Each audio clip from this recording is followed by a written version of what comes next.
In my career, I have tried 14 different lead generation strategies. In this video, I'm going to break them all down. We're going to start off with the worst ones that I've ever experienced, and then we'll end with what I believe the best way to generate real estate listings and leads that I have personally experienced. And so let's jump right into it. Number 14, Facebook Buyer PPC. Now, what are we talking about here? We're talking about going out there and getting an IDX website like a Real Geeks or Boomtown website, and then having a company take your money, spend it on Facebook advertising to generate buyer leads. Now, the problem with this strategy in my experience is that number one, when people are on Facebook, there's no intent there. They're just scrolling, and if they see an ad, specifically with this strategy, the way in which they're generating the lead is around getting access to properties in a specific area. So you have low intent, low quality of potential lead. They take forever to convert if they ever convert. And with Facebook specifically, with this strategy, they're converting somewhere around 1%, best case scenario. And so for most real estate agents, there's a lot better ways to go out there and generate buyers and sellers than spending money advertising on Facebook. Number 13 on the list, geographic farming. Now, I have done this. I have tried this for many, many years. And the reality is, when I talk about geographic farming, I'm talking about sending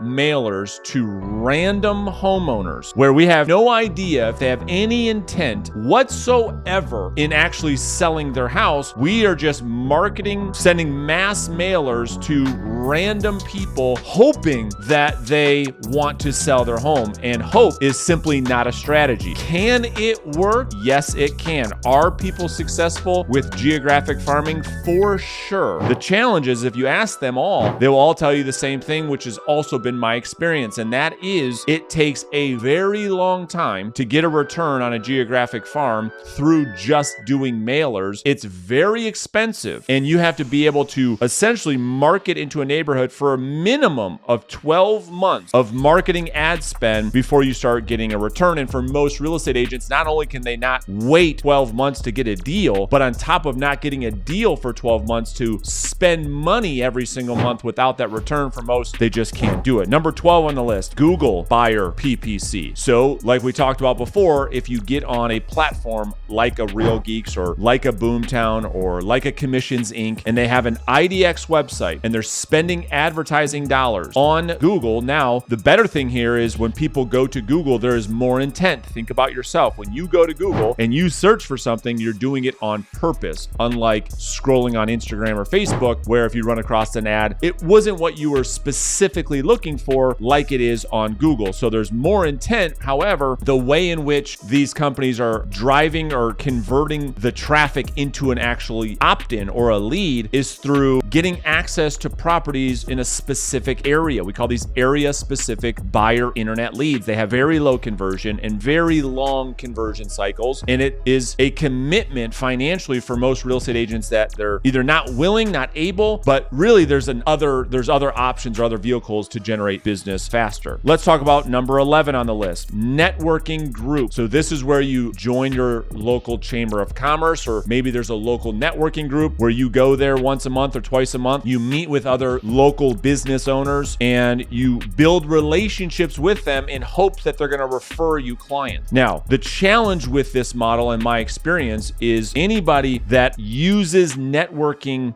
groups as a lead generation strategy, is the reality is most of them have true meaningful partnerships or relationships with other business professionals already. And so unless you get into a group where no one's ever networked before, which is highly unlikely, it's going to be difficult for you to be a real estate agent, go into a networking group, go into a chamber, and you be the first real estate agent that's ever been part of that group. Chances are most of those people are already doing business with another real estate agent. And so in my experience, networking, what is more like not working. It's the path of least resistance. It's easy to go there, have breakfast, have coffee, feel like you're being productive, but it takes a long time for those to return any type of good quality lead generation. So let me take a quick pause in the video and just offer the idea, if you want help implementing any of the strategies that I'm going to outline in the second half of this video, that I highly recommend that you implement next year in your listing lead generation business as you're building your business as a listing agent. I'd love to have the opportunity to talk about potentially having a coaching relationship. And so if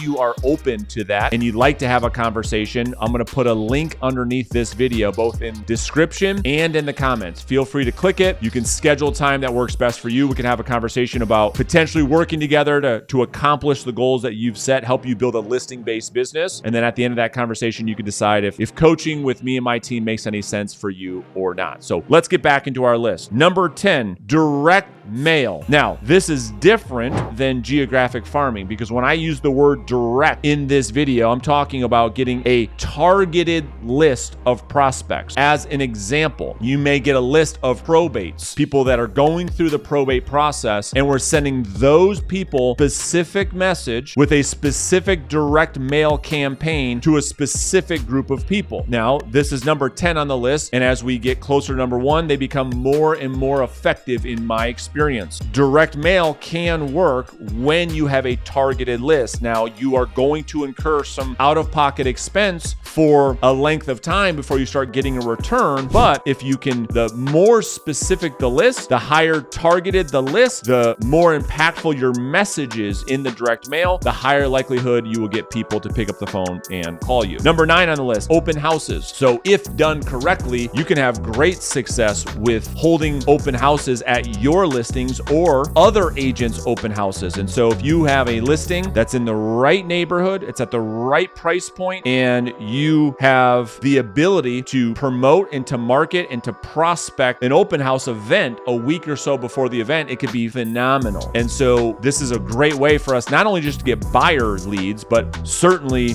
we use it more so in our business to get listing leads from other homeowners in the neighborhood. Number 8 on the list, organic content creation. Now, this is probably the thing that is most talked about right now in our industry, going out there and building a personal brand and building a social media following and making organic content, which is phenomenal. It's a great way to build leverage in your business. It's a great way for you to build some expert authority positioning in the marketplace. But again, it takes a long time. And like anything else, you have to be consistent. You're not going to make one video on YouTube. You're not going to make one podcast. You're not going to write one blog, and leads are going to start flowing into your business. It's going to take some time to make a content strategy organic. We're not talking about paid, to really work in your business. And so if that's going to be part of your business model, it's just like anything else. If it's going to be prospecting or working out, you have to have a daily commitment to making organic content for you to start generating leads. Number 7 on the list, door knocking. So we know that face-to-face conversation is the most impactful, most influential conversation you can have with another human being. Wouldn't it then only make sense that if you were face-to-face through door knocking, you could potentially have that to your benefit for your entire lead generation strategy? That's the upside of door knocking, is that you can have only face-to-face conversations all day long. The downside of door knocking, of course, is the efficiency of it, right? It takes a long time. You can't knock on that many doors. There's other things for you to be in more conversations with people, but the upside is that face-to-face interaction with people that you can't get through social media. You can't get through really any other means but getting in front of people face-to-face. Number 6, cold calling. Now, when I talk about cold calling in the context of this video, we're talking specifically just picking up the phone, loading up a dialer, and calling random people through random neighborhoods. That's what I refer to as cold calling. Maybe those are just sold calls, but I'm talking specifically circle prospecting. It's number 6 on the list. It can be effective because you can have so many conversations with people that own a home, which is our prospective clients that we want, of course. And you can have a lot of conversations, which is the upside. The downside is most of the leads that are generated through a circle prospecting approach, they are long-term nurtures, right? These are people looking to do something maybe in 2 or 3 or 4 or 5 years down the road. Yes, sometimes you get lucky and you get some. It's a longer-term approach. However, it's free, which is great. So you're not incurring really any cost. You're using your time, not your money, to generate the opportunity. You're building your skills. And so it's a great way to generate listing leads through a free outbound approach. Next on the list, number 5 is seller Google PPC. So you can work with companies like Prime Seller Leads. You can work with companies like Bold Leads. They can advertise on Google. We talked about this earlier in the video with consumers that have intent. These are people going to the computer, typing into Google, local listing agent. How much is my home worth? What is the process of selling my home? And you can have companies that I mentioned go after those keywords and generate a listing lead in exchange for dollars. In our experience, those are typically between $15 and $20 for an online seller Google pay-per-click lead. And so now you're trading dollars for leads, which is a great way to do it if you're going to spend the money on